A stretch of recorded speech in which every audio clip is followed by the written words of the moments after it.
farm game loving friends. Thank you for clicking. I hope you're having an awesome day, and I just want to do a quick update here with a couple builder ideas for those new pieces they put into Garden Paws for a watcher's request. The curve ramp, bridge, rope bridge, and tunnel. These pieces are quite convenient on the new river map and allow for a lot easier navigation over the cliff drop-offs. With some dedication, bridges can be spanned to the outer islands. The original map's islands can sometimes be too far of a distance for the swimming meter. On my first playthrough, my island freeways were made from wooden foundations just so I could even reach the penguins to train them. The new additions are just much prettier. They blend in better and they look more natural to the game. The new pieces are found in your main workbench and connect well with existing wooden platforms or wooden overpasses. Gathering up a combination of new and older elements, I'm gonna just throw these back to back here so you can see them. The placement mechanism works a lot like foundations or platforms. Should be able to find a spot and hover above it to the desired area unless the item glows in red. If it's not allowing you to get it into the desired spot but close, drop the item and grab your handy dandy item shifter. This will allow a multiple access and ways to move the object. The selection tool allows the player to grab one item at a time and lock onto it. You hit the spacebar to open the menu of objects in your near vicinity. Select the one you want to move, and this will allow you to walk around freely while still targeting the object you want. In tight spaces, this will save you a ton of trouble. The item shifter seems to be a source of pain for some. By now it's a minor frustration, but fairly well used to it, so it's become like shifting an H-pattern transmission. I really don't think about it much. Probably has something to do with over 1,000 hours of repetition cognitively burned into my brain through practice.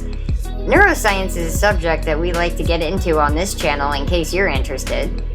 But I'm curious to know what challenges other users are facing. Perhaps they're using controllers as opposed to the keyboard and mouse configuration? Though I haven't played with the USB controller, I've looked up Garden Paws Wiki for a list of controls, which, by the way, the wiki is a really valuable resource that I'll link in the description. You can find all kinds of info related to items, animals, and quests thanks to the hard work of a few. Thank you all to who keep this current. Looks like X enters build mode, but there seems to be no option to rotate. Well, that could be irritating. Let me just plug this in and see how it works. We're now in one of my random creative worlds using a controller, so controller users can see a corresponding interface to what they're using. The A button would be typically used to exit build mode unless the player is using the item shifter. B is used for both to hammer and to move objects around that have been selected by the item shifter, according to the wiki. All the limited buttons could be difficult, so let's grab onto an object that I added to the game by mod. Forgive the appearance, it still needs tweaking and texture, but if I ever figure out how to do this correctly, I'll add the assets to the Steam Workshop. Once you're in the near vicinity of an object, use the buttons in the front of the controller, LB and RB, to select the item shifter in your action bar. A gets you into the menu to select a specific item using the left direction joystick. Once you've got a hold of it using X to confirm the selection, you can move it up or down using A and B. But here's the problem. That seems to be the only option, is moving it up and down without the use of a keyboard to hit the R key. That's canceling out other options available like left, right, forward, back, and different tilt angles. Understandably, it would be hard to get much done with a controller alone. Perhaps that's the pest. I've exhausted pushing all of the random buttons and it's not changing the direction. If that's what players have been stuck with, it totally makes sense that they want to give up on creative mode. Perhaps, if available, try a keyboard.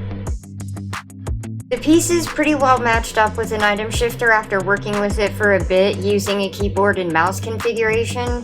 One could use the platforms or overpasses for straightaway stretches, or tuck them up underneath the tunnel to look like support beams as opposed to using the wooden pillars individually. This gives it a realistic look that gravity still exists. But in Garden Paws, it's your world, and gravity seems kinda optional. You can item shift a foundation pretty far up there in the sky, which makes me think a town in the sky might be on the future project list. It only has to be as realistic as you want it to be. One streamer had wooden foundations linking their platforms together in the sky painted with the rainbow brush, which I thought was a super neat idea. People come up with all kinds of great creations. This game has many ways to construct the world, and developers are expanding on it all the time. If you haven't already, check out the game's Discord where you can share your creations and get updates. On to some demonstrations of how the new game objects can be put to use. Here's a basic bridge to dress up a pond. That was uninspired, but it might be a nice addition to an existing garden that you've built. The ramp is simple but useful and will likely get used in future track building projects. This is what the ramps look like when combined with the existing wooden foundation. Directly linking rope bridges looks pretty good for most applications. I used 2 wooden overpasses to tuck it into the cliffside, but the rope bridges could still also just be plunked down directly too. On most cliffs, that would probably still come out looking pretty good, or it could be used to suspend over water as pathways to your islands. I haven't tried it yet, but these could look great as walkways to a treehouse that would be built on top of that giant tree in the original map where the skunks live. I would love to see what you all come up with, and you can share them with me by joining Discord for now. I'll be creating a website where other non-Discord users can share that way. The tunnels make cute little covered bridges. I'm gonna drop one right here next to a giant construction project that's still under development. The main building up there is done, but there's a lot more to do around this pond to create a virtual paradise resort. Theoretical guests would need a walkway to access this island for, I don't know yet, boat or raft rental, a zoo exhibit. I could get some elephants and some hippos out here, a beach bungalow or cafe maybe. I'm taking requests in the comments. The tunnels mimic the suspended tunnels that gate the town in Florence. It could be used in a similar way for castle wall building. You could fence off the rest of Florence even though there's no survival defense in this game. Hold up a second. Can we drop a suggestion for an optional farm defense mode? I mean, after dark, you could have some sneaky ice mages dropping in for some pew-pew combat, some special loots maybe, just throwing it out there. This game is great for its relaxing aspects, and I wouldn't want to disturb that. But a survival mode could perhaps be fun if it had an on-off switch.